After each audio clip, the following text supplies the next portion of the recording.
It's Monday, January 8th. I'm Tre'vell Anderson. And I'm Josie Duffy Rice, and this is What a Day, the pod that sends congrats to the Little Mermaid's Halle Bailey and her new baby boy. Yes, his name is Halo, which also happens to be the name of a Beyonce song. So if I ever have a child and I name them Cozy, I don't want to hear from any of you, okay? Look, I'm naming my child Partition.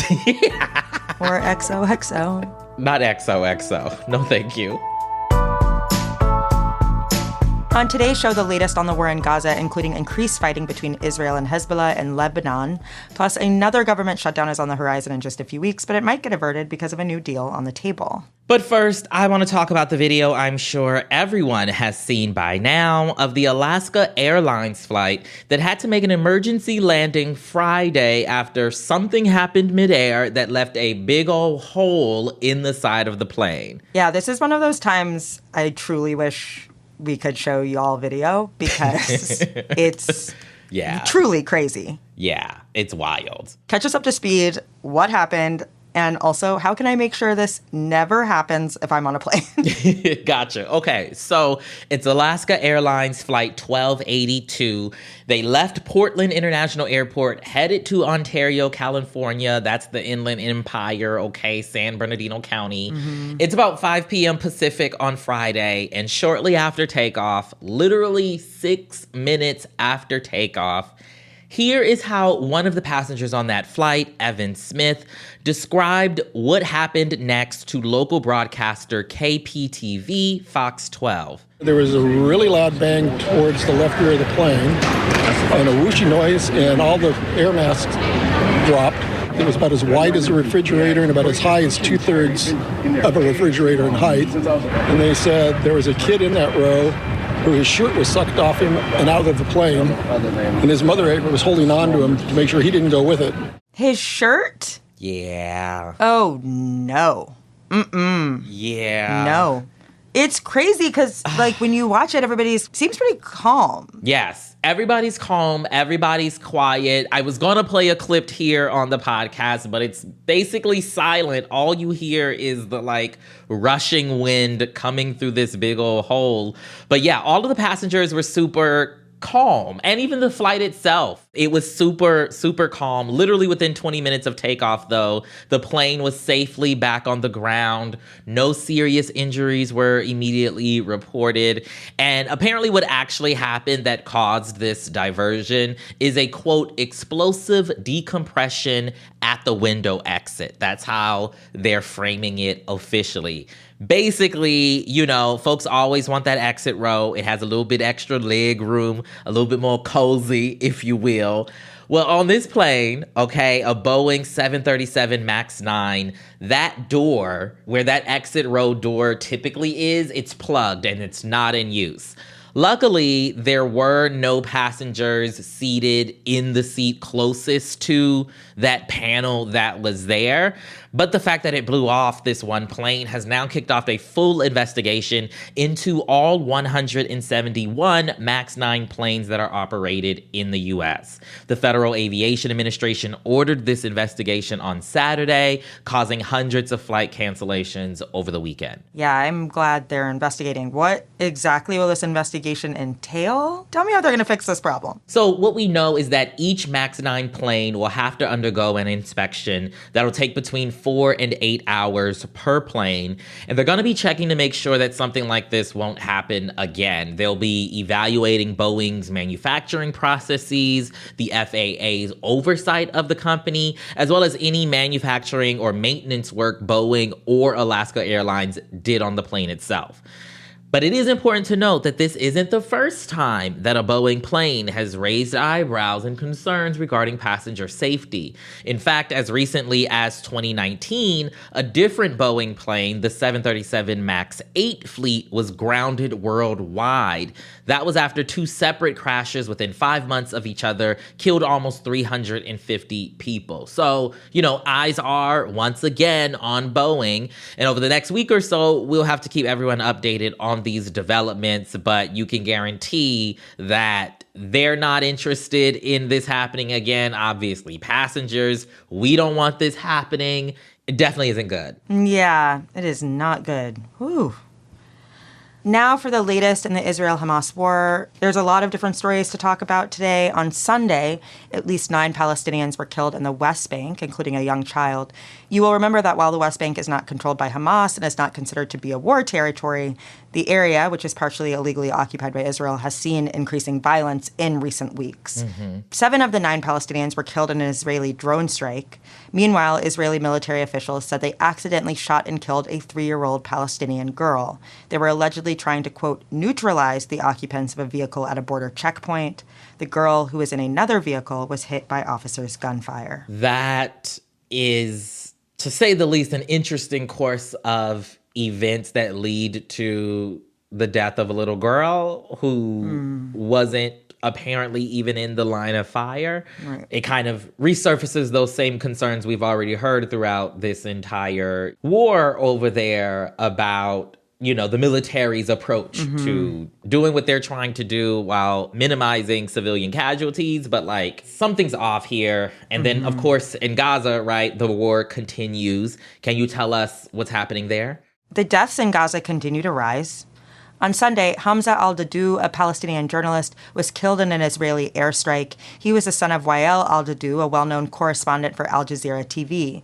According to the New York Times, Wael had already lost his wife, another son, daughter, and infant grandson in a previous airstrike, and he was recently severely wounded himself. Now his son Hamza is also dead, along with another journalist, after an Israeli drone strike hit the car that they were in. This targeted strike comes after Israel's repeated claims that it does not target journalists. As of Saturday, at least 70 Palestinian journalists have been killed. In total, almost 23,000 people have been killed in Gaza. According to Gaza's health ministry, 2/3 of those are women and children. And meanwhile, this weekend, the New York Times reported that Israel claims they have, quote, dismantled Hamas's military capabilities in northern Gaza. What exactly does that mean? Can you tell us a little bit more about that? So on Saturday, the Israeli military said that the remaining Hamas fighters in northern Gaza were no longer, quote, under an organized military command, according to the New York Times. Israeli officials did not provide details or specifics about that claim. They also said that the military was taking different tactics in central and southern Gaza based on lessons, quote, learned from the fighting so far, but again did not elaborate on what that means or what exactly would be different. Israel's spokesperson also extinguished hopes that the fighting would end voluntarily anytime soon, saying it would continue throughout 2024 and possibly into 2025. No. It's a very daunting thing to say, right, given just how much devastation there's been already. Right. In just a few months at this point, imagine where it could go if this does continue throughout 2024 and into 2025. Well, I know that there's also been some fighting between Israel and Hezbollah in Lebanon. That's escalated in recent days. Can you also update us about that? Right. So Saturday was what the Associated Press called, quote, one of the heaviest days of cross-border fighting in recent weeks. This escalation comes after last Tuesday when, as you may remember, a top Hamas leader was killed in Lebanon, presumably by Israel.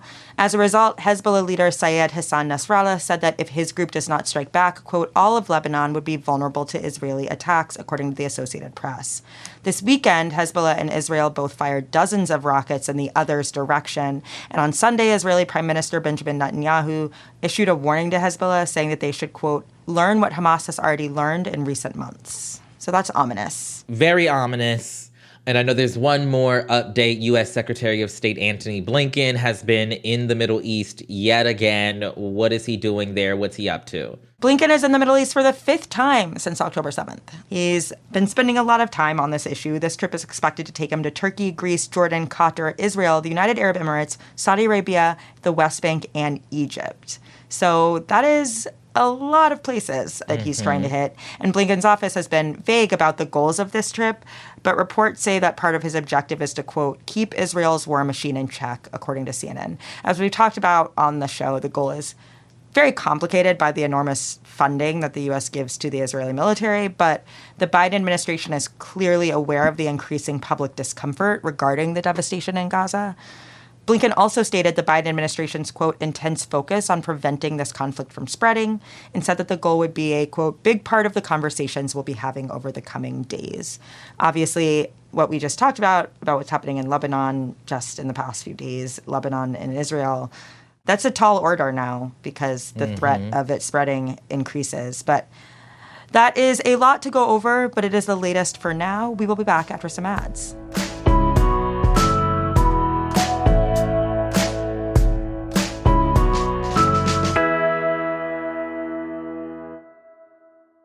What a Day is brought to you by Nutrafol. If having visibly thicker, healthier hair was one of your New Year's resolutions this year, Nutrafol is here to help. Hair thinning can be super complicated, but with Nutrafol's Hair Wellness Quiz, you can get your personalized hair health plan today by analyzing your lifestyle, biology, and hair history. Nutrafol's 3-minute quiz determines which underlying root causes are keeping you from reaching your hair potential.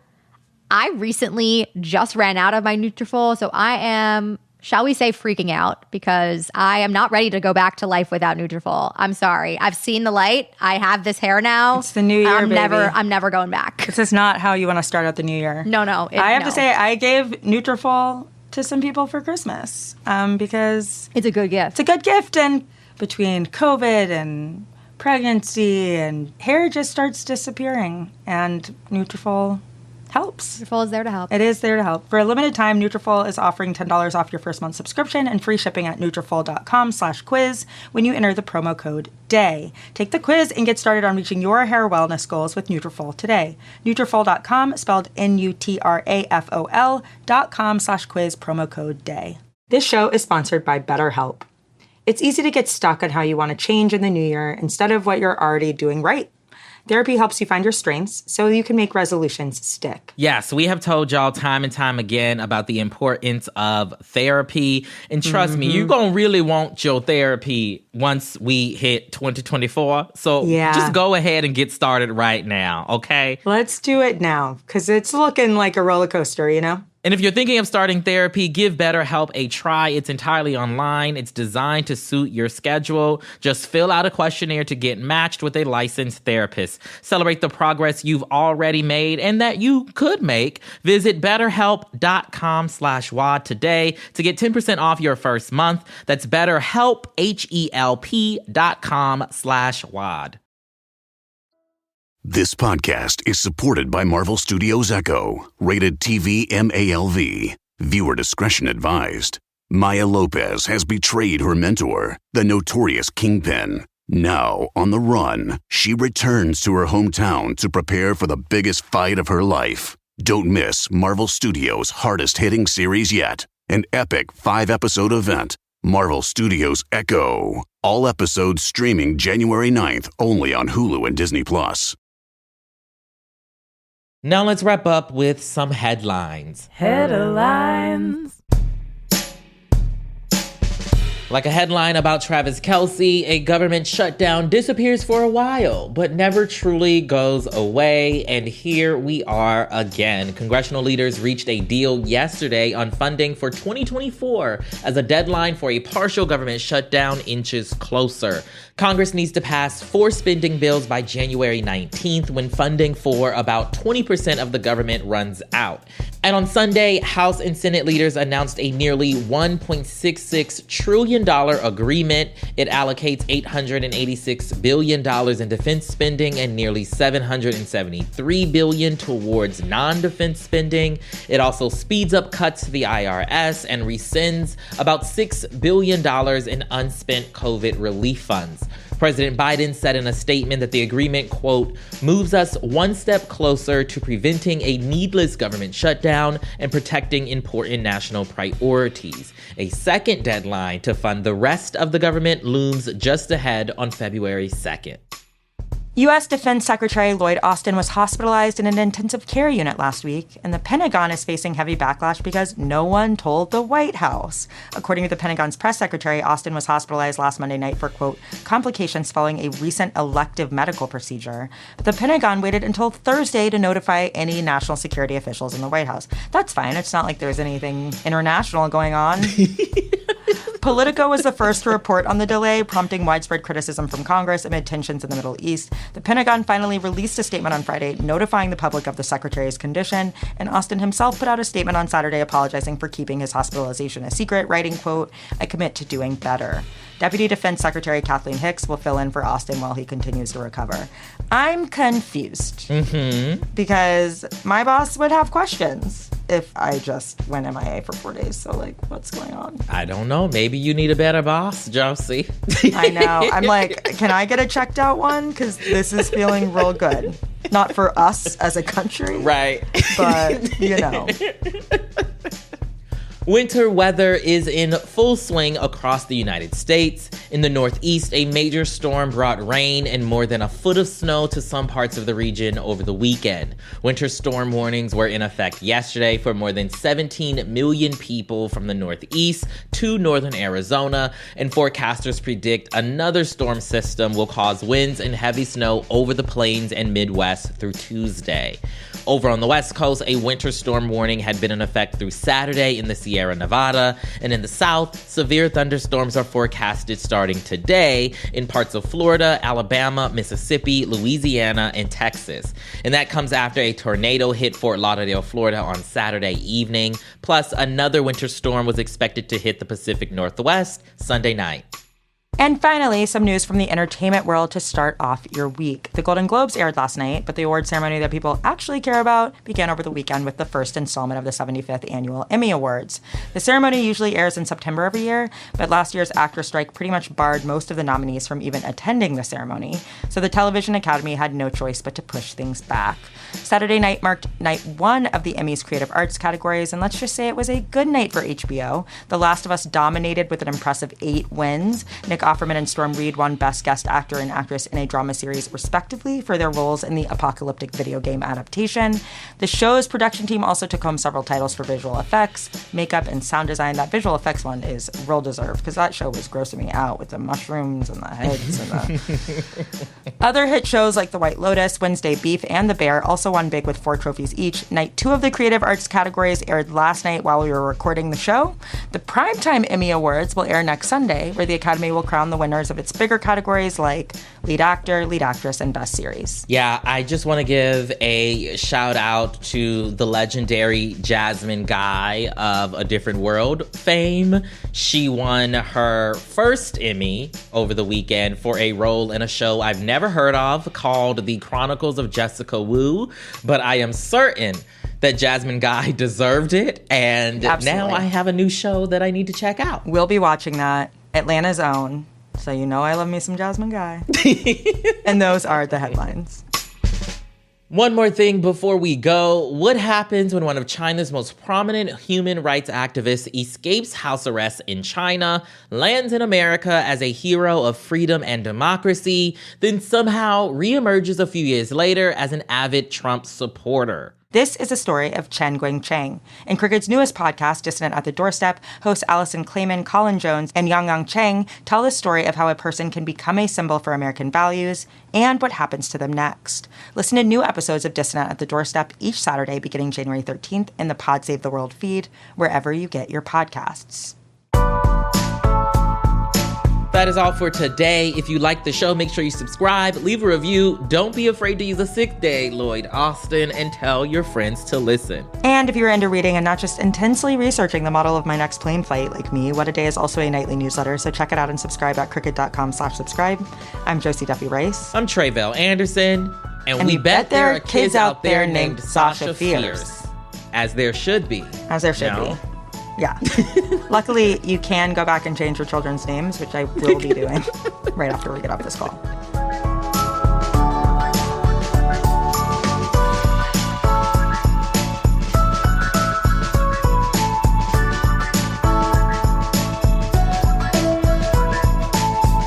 What a Day is a production of Crooked Media. It's recorded and mixed by Bill Lance. Our show's producer is Itzy Quintanilla. Raven Yamamoto and Natalie Bettendorf are our associate producers. And our showrunner is Leo Duran. Our theme music is by Colin Gilliard and Kashaka.